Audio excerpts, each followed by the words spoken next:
이 동영상에서는 마르코 복음 6장 1절부터 6절에 대해 말씀드리겠습니다. 마르코 복음서의 전반부는 갈릴레아라는 장소를 배경으로 하고 있고요. 그리고 후반부는 갈릴레아에서부터 예루살렘으로 그의 이동, 그리고 예루살렘에서의 예수라고 우리가 이름 붙일 수 있겠습니다. 그 전반부 중에서도 3장 13절부터 8장 30절은 갈릴레아에서 예수가 열두를 만들고 그러니까 열두 제자를 사도로 임명하고, 그리고 그 열두 사도를 파견하고, 마지막으로는 그 열둘 중에 하나인 그 베드로의 고백, 당신은 그리스도입니다 라는 그 고백으로 마무리되는 그런 부분입니다. 따라서 사도들을 세우고 그들을 파견하고, 사도들을 대표하는 베드로가 예수를 그리스도로 고백하는 그런 하나의 그 뼈대를 우리가 요 대목에서 볼 수 있겠습니다. 하지만 그 내용을 보면 열두 제자가 사도로 임명되었음에도 불구하고, 또 그들이 예수가 그들에게 허락한 그런 능력과 함께 파견되었음에도 불구하고 예수를 알아보지 못합니다. 그러다가 이제 결국 그 베드로의 고백과 함께 예수를 알아보기 시작한 그런 그 사도들의 그 모습을 우리들이 만날 수 있습니다. 열두 사도들이 이런데 하물며 다른 사람들은 어땠겠는가?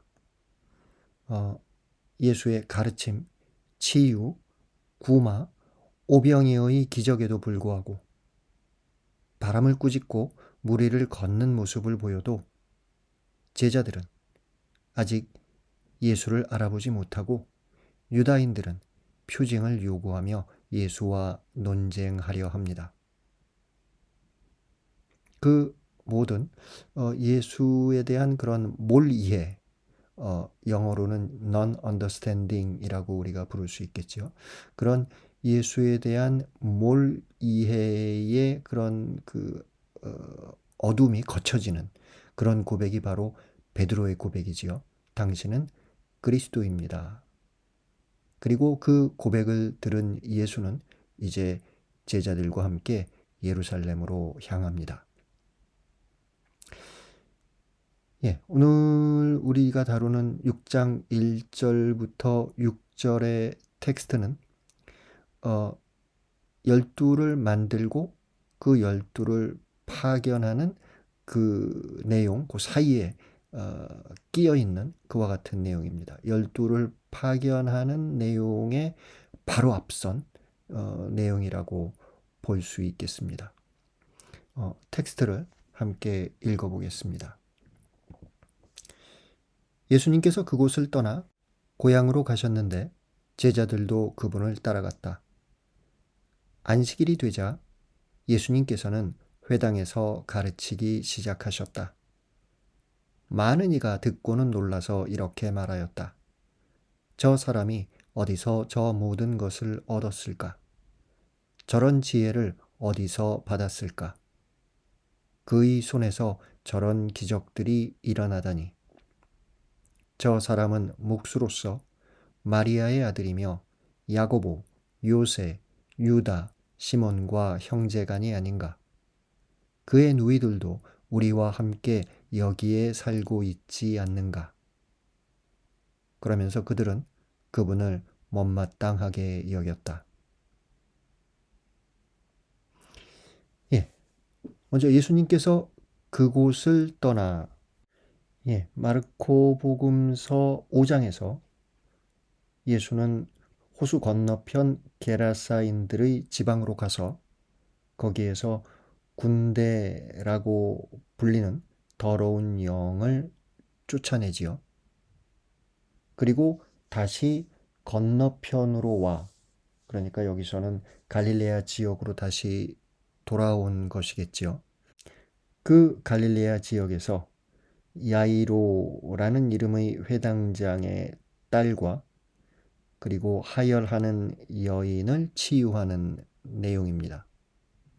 그런 다음 이제 그곳을 떠나 고향으로 가셨는데, 따라서 이방인들의 지역인 게라사인들의 지방에서 호수 건너 갈릴레아 지방으로 왔다가 이제는 고향으로 가는,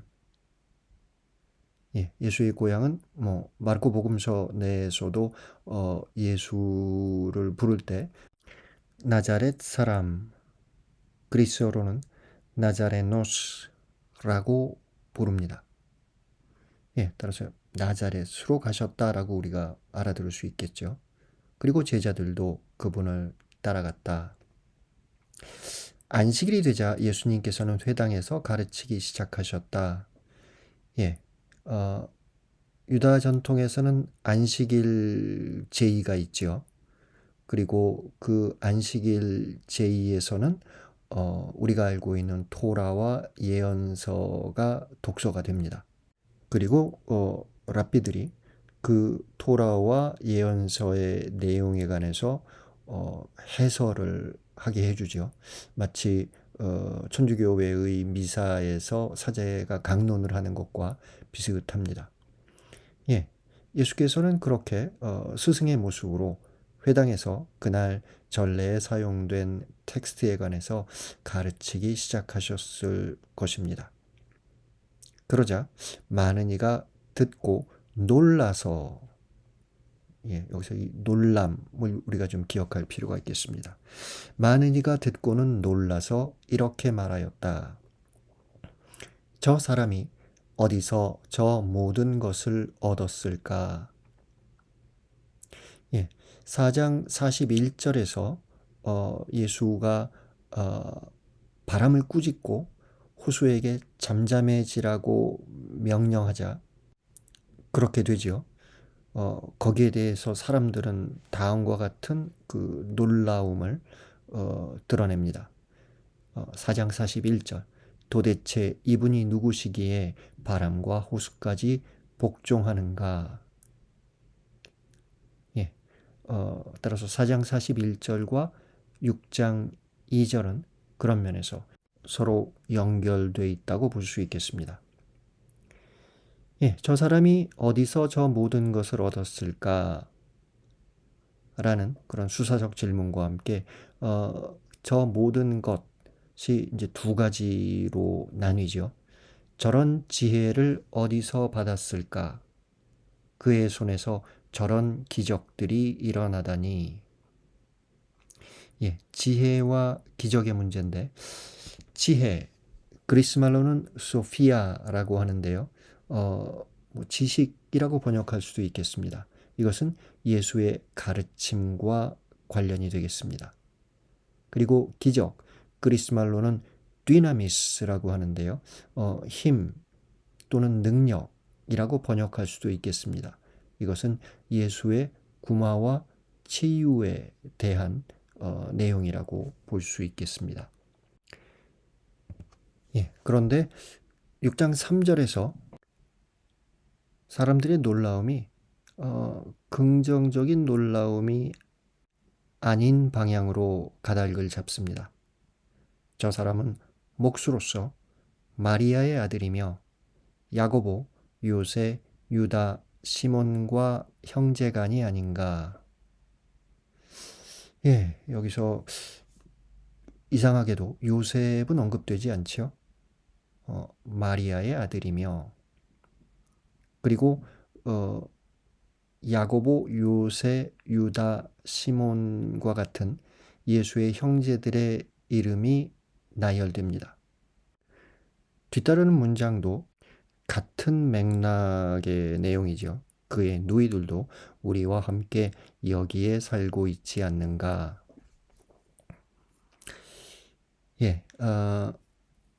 마리아의 그 동정성에 관해서 문제 제기를 하는 이들은 바로 이 대목을 인용합니다. 예수가 형제들도 있었고 누이도 있었다. 따라서 요셉과 마리아가 예수 탄생 후에 부부 생활을 한 것이 아닐까라는 문제제기겠지요.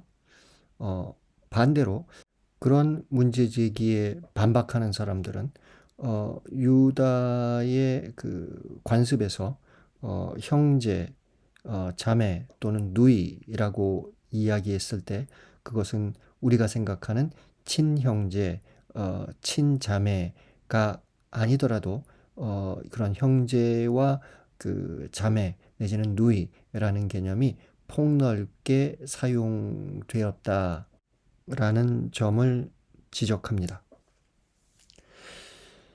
예,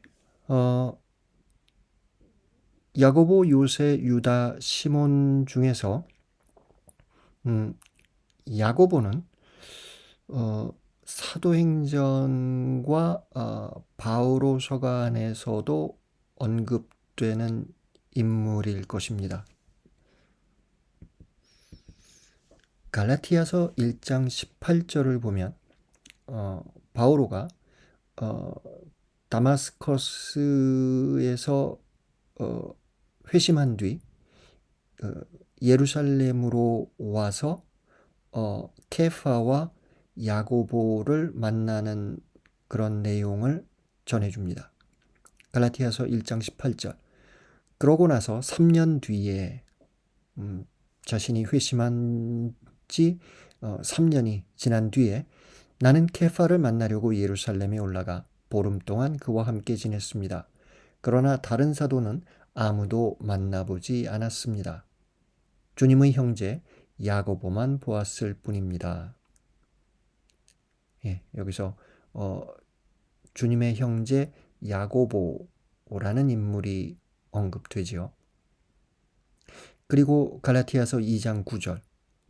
이것은 예루살렘 사도회의의 내용입니다. 그리고 교회의 기둥으로 여겨지는 야고보와 케파와 요한은 하느님께서 나에게 베푸신 은총을 인정하고 친교의 표시로 나와 바르나바에게 오른손을 내밀어 악수하였습니다. 그리하여 우리는 다른 민족들에게 가고 그들은 할례 받은 이들에게 가기로 하였습니다. 예, 갈라티아서 2장 9절이 얘기하는 야고보는 12사도 중에 한 명인 야고보, 그러니까 요한의 형 야고보는 아닐 것입니다. 왜냐하면 사도행전을 보면 사도행전 12장에서 요한의 형 야고보는 순교합니다. 그리고 사도행전 15장에서 예루살렘 사도회의가 열립니다.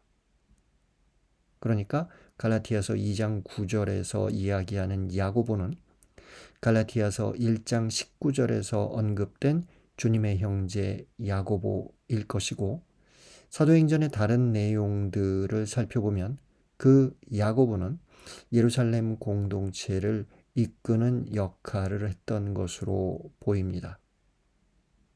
그리고 아마도 그 야고보가 마르코복음 6장 2절에서 언급된 야고보와 동일 인물일 것이라고 주석가들은 생각합니다. 아무튼 그렇게 그들은 예수와 예수의 어머니, 또 형제들, 또 누이들을 잘 알고 있던 사람들이었고, 따라서 그들은 예수를 잘 알고 있다고 생각했던 것 같습니다. 그래서인지 마지막 문장, 그러면서 그들은 그분을 못마땅하게 여겼다. 예, 여기서 사용된 그리스말 동사는 스칸달리조라는 동사인데요. 그 명사형은 스칸달론, 예, 오늘날 뭐 저희들이 사용하는 스캔들이라는 단어가 여기에서 나왔지요.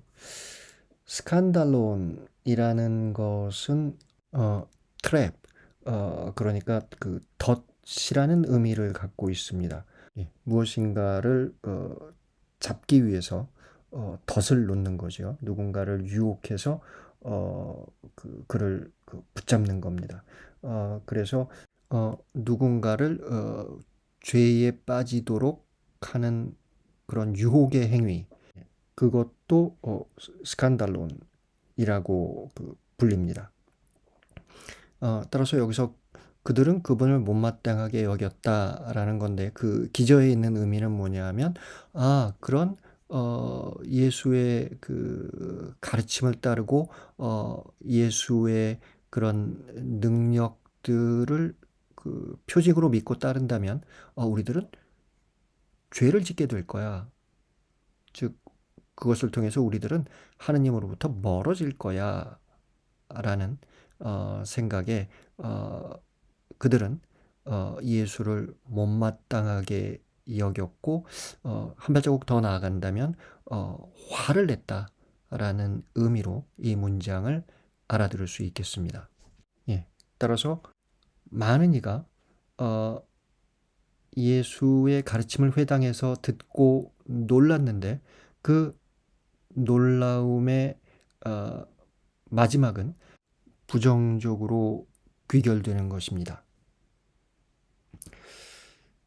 다음 텍스트를 보겠습니다. 그러자 예수님께서 그들에게 이르셨다. 예언자는 어디에서나 존경받지만 고향과 친척과 집안에서만은 존경받지 못한다. 그리하여 예수님께서는 그곳에서 몇몇 병자에게 손을 얹어서 병을 고쳐주시는 것밖에는 아무런 기적도 일으키실 수 없었다. 그리고 그들이 믿지 않는 것에 놀라셨다. 예수님께서는 여러 마을을 두루 돌아다니며 가르치셨다. 예. 사람들의 부정적 놀라움에 대해 예수님이 이렇게 반응하시는 거죠. 예언자는 어디에서나 존경받지만 고향과 친척과 집안에서만은 존경받지 못한다. 일반적인 그 예수의 말씀을 전하는 그 이야기의 틀이라면 여기서 전체적인 그 텍스트가 마무리되어야 됩니다. 그런데 마르코복음 6장에서는 뒤따르는 내용이 있는 거죠. 무언가 하고 싶은 이야기가 남아 있는 것입니다. 거기에 대해서는 잠시 후에 말씀드리고요. 예수의 말씀, 예언자는 어디에서나 존경받지만 고향과 친척과 집안에서만은 존경받지 못한다. 이 문장을 보면 우선 떠오르는 그 구약 성경의 한 구절이 있습니다. 창세기 12장 1절, 하나님께서 아브라함을 부르실 때 내 고향과 친족과 아버지의 집을 떠나 내가 너에게 보여줄 땅으로 가거라. 창세기 12장 1절에서는 고향과 친족 그리고 아버지의 집이라는 것이 아브라함을 보호하던 환경, 그의 안전을 보장하던 환경, 하지만 그를 기존의 것에 좀 가두어 두던 그와 같은 환경, 이런 것들을 의미하겠지요. 그러니까 하나님께서는 아브라함에게 너에게 익숙한 것들을 떠나서 새로운 곳으로 가거라 라고 명령하시는 그 대목인데요. 마르코 6장 4절에서는 예언자는 고향과 친척과 집안에서만은 존경받지 못한다. 즉 예수에 관해서 스스로 잘 알고 있다고 생각하는 사람들, 그와 같은 사람들은 그런 익숙한 것들을 떠나지 못한다라는 그런 의미로 이 대목을 알아들을 수도 있겠습니다. 아무튼 예수를 잘 알고 있기에, 또는 잘 알고 있다고 생각하기에 그들은 예수가 가져온 새로움, 그의 가르침의 새로움, 또 그가 보여주는 구마와 치유의 그런 기적이 의미하는 바의 새로움, 이것을 알아보지 못하는 것이죠. 그리하여 예수님께서는 그곳에서 몇몇 병자에게 손을 얹어서 병을 고쳐주시는 것밖에는 아무런 기적도 일으키실 수 없었다. 이 부분을 직역하자면 어떤 능력도 행하실 수 없었다라고 이야기합니다. 뒤따르는 내용이 놀랍죠. 그리고 그들이 믿지 않는 것에 놀라셨다. 앞선 대목에서는 예수의 가르침을 들은 사람들이 놀라고요. 이 대목에서는 그럼에도 불구하고 예수를 믿지 않는 그들에 대해 예수가 놀랍니다. 그래서 사람들의 놀라움과 예수의 놀라움이 서로 배치되고 있는 것이지요. 앞서서 말씀드린 대로 갈릴리아의 예수의 대목은 전체적으로 예수에 대한 몰이해의 어떤 흐름이 있습니다. 베드로의 고백 이전까지 non-understanding, 그리고 그 non-understanding은 non-belief, 예수를 믿지 않는 것으로 통하게 되고, 그 예수를 믿지 않음은 no miracle, 예수의 능력이 행해질 수 없는 상황으로 연결됩니다. 구약에서도 자주 만나는 상황이지요. 구약은 하나의 갈등 구조 안에 있습니다.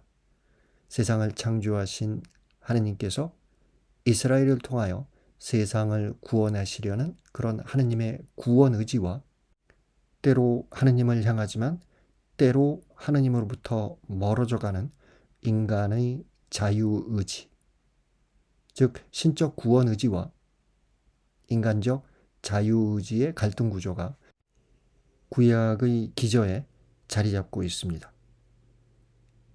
여기서도 예수가 가져온 구원의 표징이 사람들에게 믿음을 통해 받아들여질 수도 있고, 또는 스칸달론으로 폄훼될 수도 있다는 것을 우리는 이 대목에서 보게 됩니다. 마르코 6장 1절부터 6절은 평행 텍스트를 갖고 있는데요. 마태복음서 13장 54절부터 58절이 그 평행 텍스트입니다. 그 마무리 부분은 다음과 같습니다. 그리고 그들이 믿지 않으므로 그곳에서는 기적을 많이 일으키지 않으셨다. 마르코 복음과 거의 비슷하지만 여기서는 예수의 놀라움에 대해서는 언급하지 않습니다. 또 다른 평행 텍스트는 루카 4장 16절부터 30절인데요. 여기에서는 그런 그 사람들이 예수의 가르침을 스칸달론으로 인식하고 어떻게 반응했는지에 관해 자세히 기술합니다. 4장 28절, 회당에 있던 모든 사람들이 이 말씀을 듣고 화가 잔뜩 났다. 그래서 그들은 들고 일어나 예수님을 고을 밖으로 내몰았다. 그 고을은 산 위에 지어져 있었는데 그들은 예수님을 그 벼랑까지 끌고 가 거기에서 떨어뜨리려고 하였다. 그러나 예수님께서는 그들 한가운데를 가로질러 떠나가셨다. 요한복음서는 같은 스토리를 전하지는 않지만 예수의 말씀만은 기억합니다.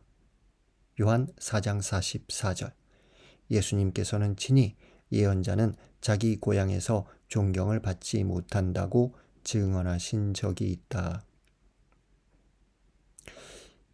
이 내용은 구약에서도 발견되는데요. 에제키엘서 2장 5절을 보면 에제키엘서 2장은 에제키엘 예언자의 부르심에 관한 내용인데요. 거기서 다음과 같은 내용이 발견됩니다. 그들이 듣든 또는 그들이 반항의 집안이어서 듣지 않든 자기들 가운데 예언자가 있다는 사실만은 알게 될 것이다. 예, 하느님께서 에제키엘 예언자를 부르시고 또 그들에게 하느님의 말씀을 맡기면서 하지만 그 이스라엘이 반항의 집안이기 때문에 그들이 듣지 않을 수 있다라는 그런 가능성과 함께 이 말씀을 하시는 것이죠. 앞서 말씀드린 대로 이렇게 구약에서도 그리고 신약에서도 신적 구원 의지와 인간의 자유 의지가 일정한 갈등 구조 속에서 구세사의 흐름의 방향을 제어하고 있습니다. 예. 마르코 복음 6장 1절부터 6절은 마르코 복음 3장의 내용과도 서로 연결되는데요. 3장 20절 예수님께서 집으로 가셨다. 그러자 군중들이 다시 모여들어 예수님의 일행은 음식을 들 수조차 없었다. 그런데 예수님의 친척들이 소문을 듣고 그분을 붙잡으러 나섰다. 그들은 예수님께서 미쳤다고 생각하였던 것이다. 예, 예수님께서 집으로 가셨다. 나자렛에 있었던 집이겠지요. 그리고 예수님의 친척들이 그분을 붙잡으러 나섭니다. 왜냐하면 그들은 예수님이 미쳤다고 생각했기 때문입니다. 예수를 이해하지 못하는 거지요. 그리고 3장 31절 그때 예수님의 어머니와 형제들이 왔다. 그들은 밖에 서서 사람을 보내어 예수님을 불렀다. 예, 그에 대한 예수님의 대답은 우리를 놀라게 하지요. 누가 내 어머니고 내 형제들이냐? 하느님의 뜻을 실행하는 사람이 바로 내 형제요, 누이요, 어머니다. 예, 이 내용을 마르코복음서의 큰 맥락에서 보면 우리들이 다음과 같이 이해할 수 있겠습니다. 예수의 갈릴레아 활동을 통해서 예수는 제자들을 불러 모읍니다. 그리고 그 중에 12를 사도로 뽑고 또 그 사도들을 파견합니다. 그리고 그들이 예수를 이해하기를 기다립니다. 마침내 베드로의 고백과 함께 12이 예수를 이해하기 시작했음이 드러나지요. 그 과정 중에 예수가 그렇게 갈릴레아에서 사람들을 가르치고 그리고 치유와 구마의 그런 능력을 보이고 그리고 때로 유다 전통과 논쟁하면서 예수가 의도했던 것은 바로 교회를 준비하는 것입니다. 공동체를 준비하는 것이죠. 그러므로 하느님의 뜻을 실행하는 사람이, 즉 그리스도 공동체의 형제 자매가 바로 내 형제요, 누이요, 어머니다. 즉 새로운 나의 가족이다 라고 말씀하시는 거지요. 그렇게 예수의 가족이 된 그리스도인들은 예수의 아버지를 아버지라고 부를 수 있게 되는 것입니다. 문학적 구조에서도 이 점이 이제 드러나는데요. 다음과 같은 거죠. 3장 13절부터 19절에서 12를 만들다라는 내용이 나오고요. 그리고 바로 뒤따르는 내용이 예수가 집으로 가서 그리고 예수의 친척들이 예수를 미쳤다고 생각하면서 붙잡으러 오는 내용들이 일단 나옵니다. 그 다음 마르코복음 4장으로 넘어가서 예수는 비유를 통해 사람들을 가르치고 또 게라사인들의 지방으로 가서 구마를 하고 그리고 다시 호수를 건너와 야이로의 딸과 하혈하던 여인을 치유합니다. 그리고 고향으로 돌아와서 오늘 우리가 함께 읽은 텍스트의 내용이 전개되는 거죠. 따라서 12를 만들다 그리고 집으로 간 예수 그리고 예수의 가르침과 구마, 치유의 이야기가 나오고 고향으로 돌아오다 하지만 예수는 이해받지 못했다. 오히려 예수는 그들이 믿지 않음을 보고 놀랐다 라는 내용이 나옵니다. 하지만 예수는 포기하지 않지요. 자신의 복음 선포를 계속하고 그리고 6장 6절 B부터 시작해서 12를 파견하는 내용이 나옵니다. 예, 그런 전환의 단계가 6장 6절에 나오는 거죠. 그리고 그들이 믿지 않는 것에 놀라셨다. 여기서 예수의 놀라움도 부정적인 놀라움이겠지요. 근데 그 부정적인 놀라움에 머무는 것이 아니라 6장 6절 B 예수님께서는 여러 마을을 두루 돌아다니며 가르치셨다. 비록 고향 나자렛에서는 이해받지 못했지만 그 사람들은 예수를 믿지 않았지만 그래서 예수는 자신의 능력을 행할 수 없었지만 거기에서 끝나는 것이 아니라 이제 고향을 떠나 여러 마을을 돌아다니며 가르치셨다라는 내용으로 오늘의 텍스트는 마무리됩니다.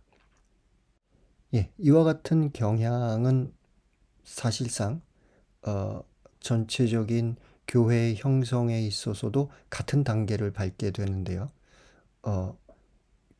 그리스도 교회는 유다 전통 안에서 결국은 자리 잡지 못하지요. 하느님을 잘 알고 있다고 생각하는 그들은 예수의 복음이 지닌 그 새로움을 받아들이지 못하는 것입니다. 그리고 교회는 이방인들의 지역으로 가 그곳에서 뿌리 내리고 예수의 복음은 온 세상을 향해 선포되기 시작합니다. 예. 앞서 말씀드린 대로 마르코복음서는 하느님의 뜻을 실행하는 사람이 바로 내 형제요, 누이요, 어머니다 라는 예수의 말씀을 전하는데요. 비슷하면서도 하지만 차이가 나는 내용이 요한복음서의 19장에서 발견됩니다. 십자가상의 예수가 당신의 어머니와 그 곁에 선 사랑하시는 제자를 보시고 어머니에게 말씀하십니다. 여인이시여, 이 사람이 어머니의 아들입니다. 이어서 그 제자에게 이분이 너의 어머니시다 하고 말씀합니다. 그리고 복음서의 저자는 그때부터 그 제자가 그분을 자기 집에 모셨다라고 전합니다. 요한복음서의 연구가들은 바로 이 대목에서 요한복음사가는 교회의 출발을 보고 있다라고 생각합니다. 예수를 잉태한 마리아를 제자가 받아들임으로써 이제 교회가 잉태되고 탄생하는 것으로 보는 그런 요한복음서의 교회론이 이 대목에 담겨 있다고 보는 것이지요. 예, 이렇듯 교회를 보는 관점이 마르코와 요한은 사뭇 다르지만 그럼에도 불구하고 그들이 갖고 있는 공통점은 새로운 가족입니다. 예, 기존의 관점, 혈연으로 얽힌 그런 가족이 아니라 하느님의 뜻을 실행하는 사람이 바로 내 형제요, 누이요, 어머니라는. 즉, 우리들이 누구의 아들이고 누구의 딸이냐가 우리들의 정체를 결정하는 것이 아니라 우리들이 어떤 꿈을 꾸고 있고 무엇을 이루고자 하는가가 바로 우리들이 과연 그리스도인인지를 결정하는 것이라고 오늘의 텍스트는 알려줍니다.